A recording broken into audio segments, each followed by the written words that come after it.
Welcome. We're continuing with Derech Hashem. We're on Chelik Dalet, Parak Dalet Os Zion, which is section 4, chapter 4, number 7. And in the name of edition, we're on page 542. Now, if you've been following along the past couple weeks, we've been talking about Shema, some of the deeper ideas when we say Shema twice a day, the rectification that it makes for a person and the world. And one of the things we discussed is that Shema, when we say Shema, we're testifying, obviously, to the fact that God is one, but also not just in the sense that He is numerically one, but in the sense that the only true power that exists in the world is Hashem. That any other power, any other being or spiritual being, physical being that appears to have power, all of that comes from Hashem. We can only do anything because God gives us that ability to do so, and there's no independent will, no independent control besides God.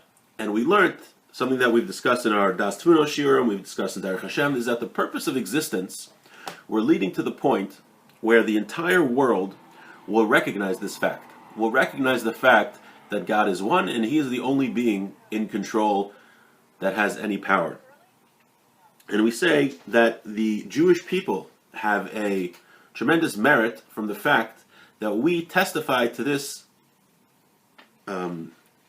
aspect of God's sovereignty, even when the rest of the world does not yet recognize it. The Jewish people serve as the chosen people, that we testify to the oneness of Hashem, that His independent power, that the rest of the world will eventually recognize in the end of days, in Akhir Siyamim, when Mashiach comes. So now we discuss Shema, and there were many other ideas we talked about in the first verse of Shema, and we talked about how saying Shema brings about that final rectification where all of humanity recognize that God is one. Now we're going to talk about the second part of Shema.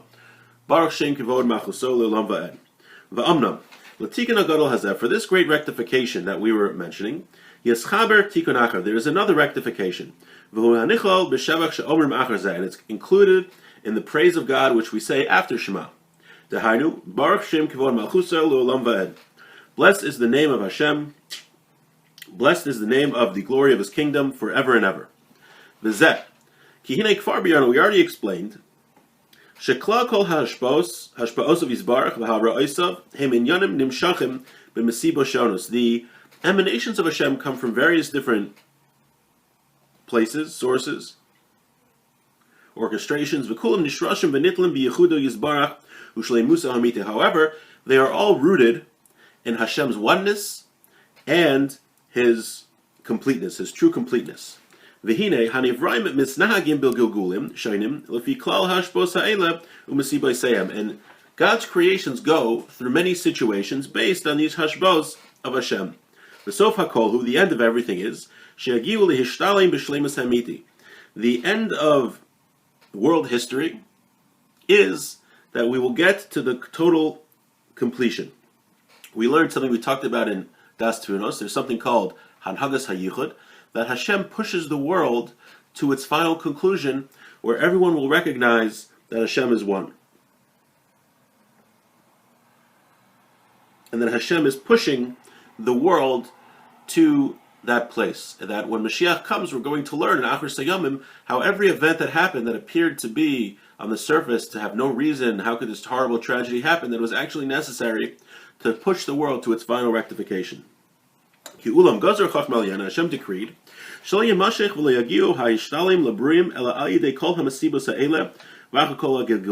decreed that the world is only going to reach this state after it goes through all of the steps and all of the occurrences that have to happen.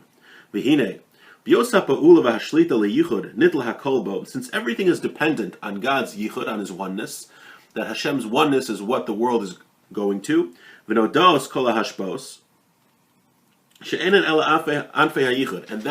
the hashpos, Hashem's emanations, are only branches of this oneness of God, in the way that His creations could reach it. Since the first verse of Shema is that we have in mind that everything is dependent on the will of Hashem and Hashem's oneness, all of God's emanations, the goodness that He pumps into the world, its source is Hashem's oneness. When everything is going back to this point. everything's going to end up through this point of recognizing Hashem's oneness, where we see that the source of everything, the source of all of Hashem's goodness, comes from His oneness. V'hinei, hanoilid mizeh b'bruim hahu. Now, what comes out regarding this about His creations, sheyashra shemo aleim, that Hashem will rest His name upon His creations. V'hizdabik bam kedushaso hizdabkus gadol, and God will cleave to His creations will cleave to Him with a great closeness. V'yishlat bam, and it will He will rule them. V'yamshichem acharav tamid, and He will constantly pull them after Him.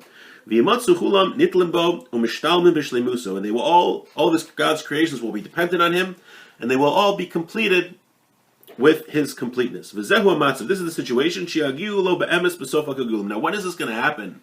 When all of God's creations will have this tremendous closeness with Him, they will all follow after Him, and will benefit from God's perfection.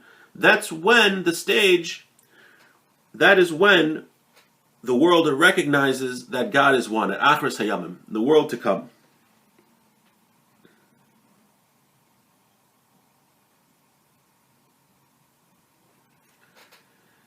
He writes here, Reb Chaim Friedlander says that the word Baruch, this is from Nefesh Chaim, the word Baruch means to increase and bring down abundance. And we say Baruch Shem, when we say that we bless Hashem's name, that causes an increase of Shefa, of Hashem's goodness, to come down to the world. He says that's even implicit in the words themselves. Okay. V'hinei, v'yosem kach, v'yosem kach, nimtza chetzo yizbarach naseh kvodim misgadol. Now Hashem wants the world to be in this situation where everybody is close to Hashem, getting the benefit from Hashem's will, and getting the benefit from Hashem, and that happens when the whole world recognizes His oneness. And this is the main crown that the creations will get, that God will, so to speak, becomes glorified through them. However, now if you look around in the world, we're not in this situation. The world does not recognize that Hashem is the only power. People put their faith in all sorts of things, in all sorts of ideas, ideologies, other people, what they think have independent power. The world doesn't exist with living through the recognition that Hashem is one. The only beings that live with recognizing that Hashem is one are angels. They're pure and holy, and God's name dwells in them. They have a tremendous connection with Him. They always go after Hashem every moment. And Hashem's glory, so to speak, becomes glorified with them, in them. In the lower worlds where we find ourselves, things aren't complete. They're not to perfection. There's evil in the world. We haven't purified ourselves from this evil. And it's so to say, God's glory is not at the level that it could be because there's evil in the world. People don't recognize Hashem's oneness. It's only in the upper worlds that they are living with a sense of Hashem's oneness. V'hinei, hamalachim, the angels, because of this rectification they have, they say this praise, Baruch Shem kivod ma'chusa l'olam va'ed.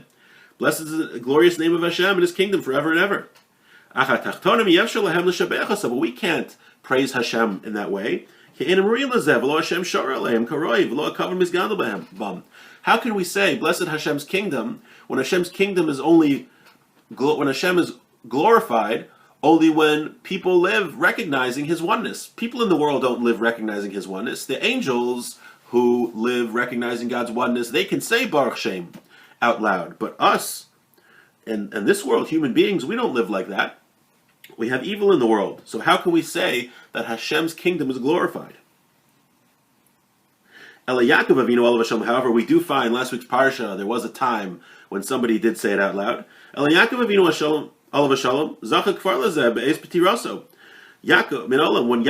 was dying, our forefather Jacob was dying, he merited this. When he was with all of his holy children, there was no imperfection in any of his children. He was crowned with the oneness of Hashem.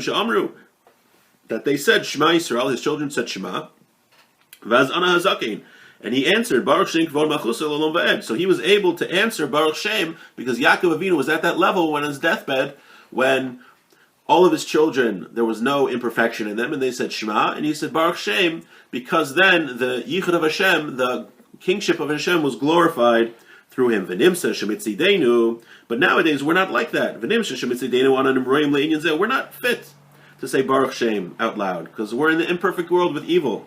Elektsas mimenu nitin lanu mitzido shel Yaakov Avinu olav hashalom. However, we have a little bit of what we inherited from Yaakov, who was able to say it out loud. So what do? So we say it, but we say it quietly. That's why we say Baruch Shem quietly. Zulasa b'Yom Kippurim, except one time during the year, which is on Yom Kippur. Shemis alim bo Yisrael madregas hamalachim, that the Jewish people go on the level of the angels. Like we're going to explain in its place, God willing. So to summarize, why do we say Baruch Shem Kvod Malchusa L'Olam Va'ed quietly? So we learned that the idea of Shema, one of the main ideas of Shema, is that we are testifying to the fact that God is one and He's in complete control. Even though the world now doesn't recognize that fact, the world will recognize that fact in Achras Hayamim, in the end of days. Now, Baruch Shem Kvod Malchusa L'Olam Va'ed is saying that God's kingdom should be glorified. When is God's kingdom glorified? When the world recognizes that Hashem's in control and that He is only one. Now, since now the world doesn't recognize that, we can't say it. We can't say it. But still, Yaakov Avinu, our forefather, said it because he was at that level, and we have an inheritance from him, so therefore we say it quietly. The angels who live their lives, they don't have a Yetzer Hara, an evil inclination, and God's name dwells on them, and they're constantly close to Hashem. They can say Baruch Shem because Hashem's kingship is glorified in them from the fact that they have this relationship with Hashem, and His oneness is a clear fact and glorified in that. But us, since we're not in that level, we don't say it, but we out loud, but we still say it quietly. So that was the next part of Shema. And next week, God willing, we'll talk about the other parashas of Shema, and then we talk about davening, and then get to the holidays. Very exciting. If anyone has any questions, as always, please send me a message or a comment on YouTube, Facebook, Twitter, email, give me a call. Would love to hear from you. Have a great day.